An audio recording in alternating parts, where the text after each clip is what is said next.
What's up, everybody? Tomorrow morning is the opener for Pennsylvania in select WMAs. 5C, 5D, and 2B. I believe it's 2B. I'm hunting 5C and 5D. That's around the area I live. Public ground is all I hunt here. So it's always a challenge. It's going to be a fun season, exciting season. I just wanted to go over a little bit of the gear, and then I want to show you my new invention for hunting this year, and I'll show you what I got going on with a minimalist approach, and maybe some ideas that you can use for your hunts in the future. Here, let's start out with the gear, and then I'll move into what little upgrades I did on my own for pretty cheap. That I think you guys will be finding useful. So let's jump right into the gear for an early September hunt. So this is what I got going on here for my pack and scent control. Really not that much. I'm trying to really keep it down to be a minimalistic approach. Here I've got everything I'm going to need for the bow. I got serving, I got D-loop string, I got all my screws and extra broadhead pieces, all this nice little case, which is really handy. Everything fits in there, clips on. It's just really an old microfiber cooling towel, and thing works great. So got my knives. I got my tree strap with hanging hooks, which is really going to come into hand and into play with my new setup for my camera arm. And got your makeup, and then you got the hoist, which really won't even be on my pack. That'll actually be just on my waist. It's a really nice, really nice hunting hoist for your bow. Get your butt out, unscented dude wipes, of course, and then I just bought this little pack for like 15-20 bucks. This didn't come in, that's last year's, but all the other stuff you see here, plus laundry soap that's not here, came in like $15-20 pack from Dead Downwind. I think it's the Pro Hunter pack, and yeah, I get that every year, and it seems to do the trick for me. Soap, deodorant, wash, field spray, pack of refills. Got my arrows. I'm using Blue Maxima, really lightweight arrows. So if you're looking into the FOC, this is just built for speed. With the Rage Hypodermics, shot placement is everything, guys. So if you can shoot them right, it really doesn't matter too much. Just stay away from bone and you'll be fine. And now we'll move on. I'll clear everything out and I'll run down my camera arm setup that I built this year. And I think you guys will really find it interesting. So, be right back.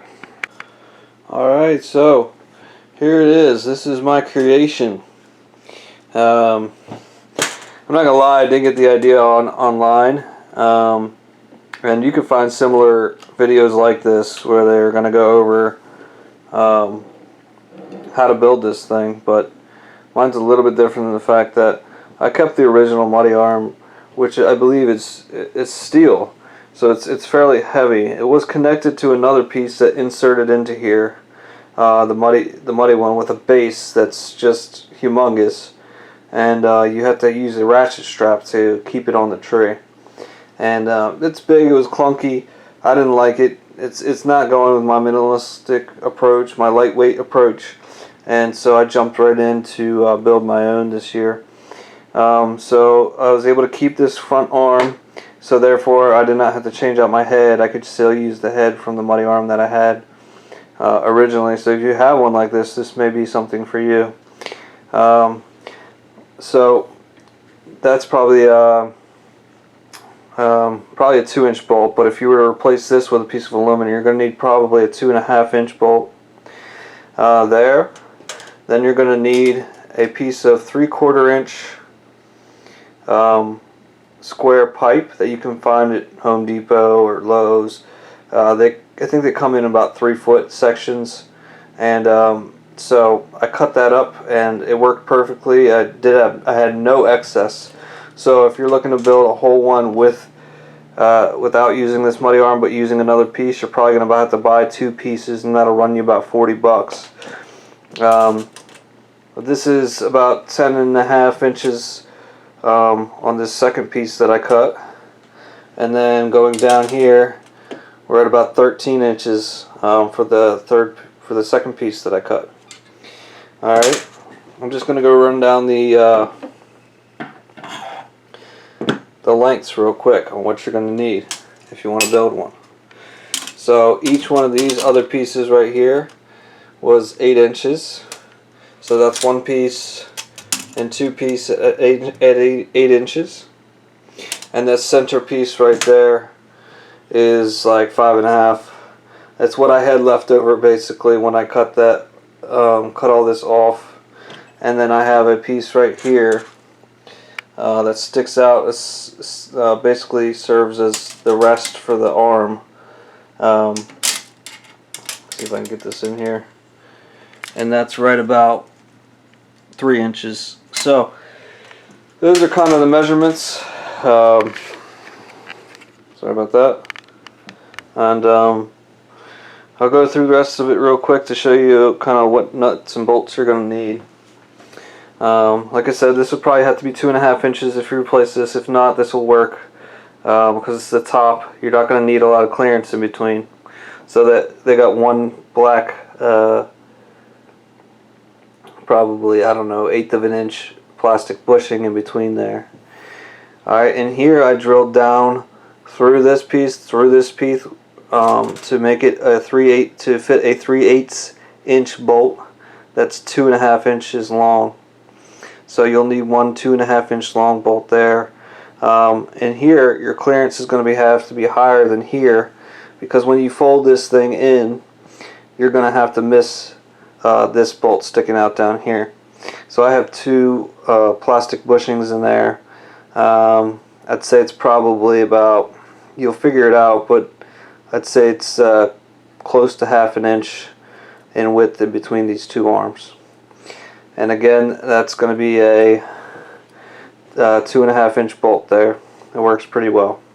I put metal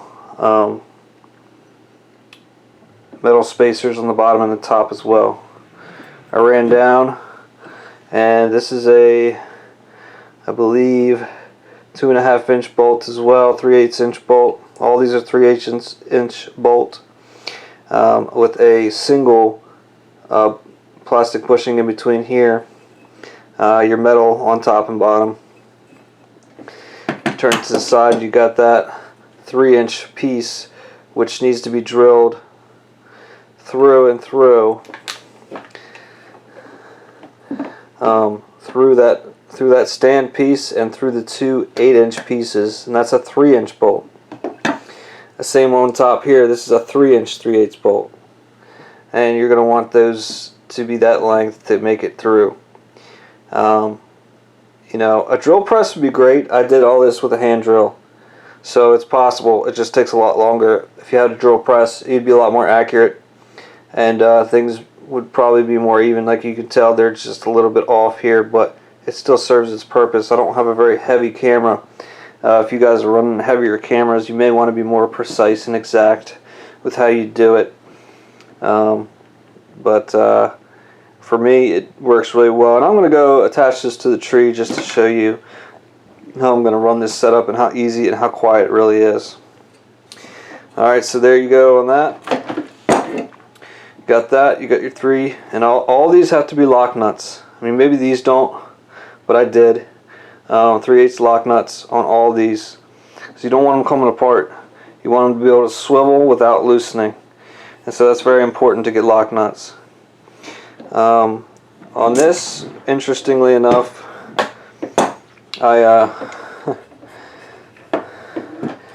have a 1/4 inch threaded. 1/4 inch threaded. I think it's like a 6 inch or something like that. Probably 6 inches. Let's see. Yeah, probably it's about a 6 inch threaded 1/4 inch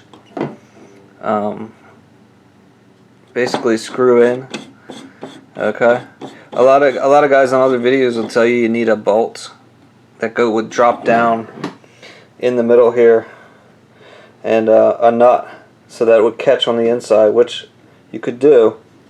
But what I did is I drilled it perfectly, a perfect hole so I could literally thread this as I was going through, and it caught the threads on in and out, and so this thing just spins back and forth without any nut on the middle. May wear out over time. We'll see. If I do, I'll just throw a nut in there, but works really well. And basically what you're going to do is put this base up against the tree, have this spin out. Okay, probably less than like about there probably. You're going to push it against the tree. You're going to throw your strap around the middle here, and then you're going to tighten that up against the tree, and that's going to be leaning up like this when you have it on the tree. And what you're going to do then is, with the strap tight right around the middle, which a lot of guys will put a little Versa button here. There's stuff from Lone Wolf that you can strap with a little button here, and you strap it around the tree, and then you can kind of sink it down into the tree. I have such a light camera, I don't really care to have it. I don't need it, so I didn't use it. If I do in the future, it's probably easy. Just probably run a bolt through the backside here, add a large washer, and you're good to go, and get the appropriate strap. But then you just have it on the tree and you tighten it up, and it's going to push against the tree and level your arm out for you. You could buy a little level to stick up on top of here, a little button level. That'd be helpful. I don't really care. I kind of can eyeball and see what's level myself. So yeah, without further ado, I'll go out to the tree and just show you how easy it is to attach this thing, and how quiet it really is. So let's go check it out.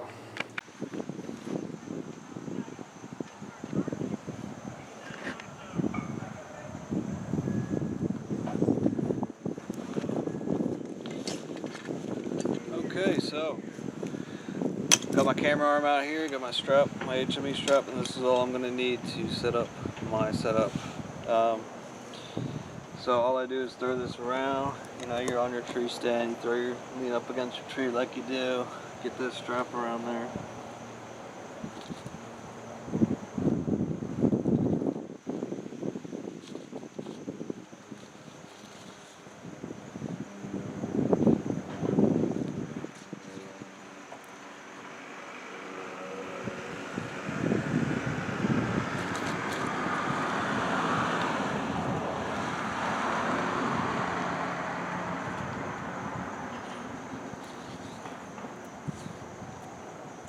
I leave my strap loose.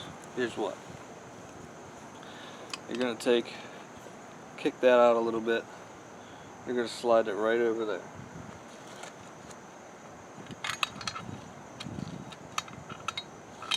Try to avoid hitting that buckle if you can. Now you're going to get it to where you can get both of those bolts rested. Both of those bottom bolts rested up against the tree.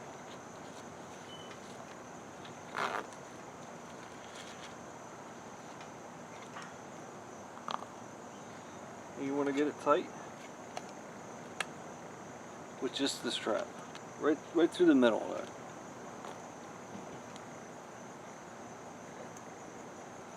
Once you feel like you're level, you can push it down just a little bit with your hand, and then go ahead and spin your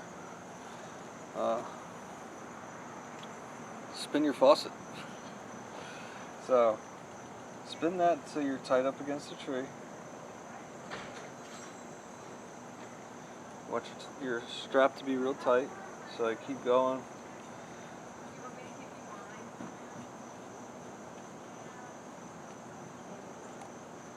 Okay.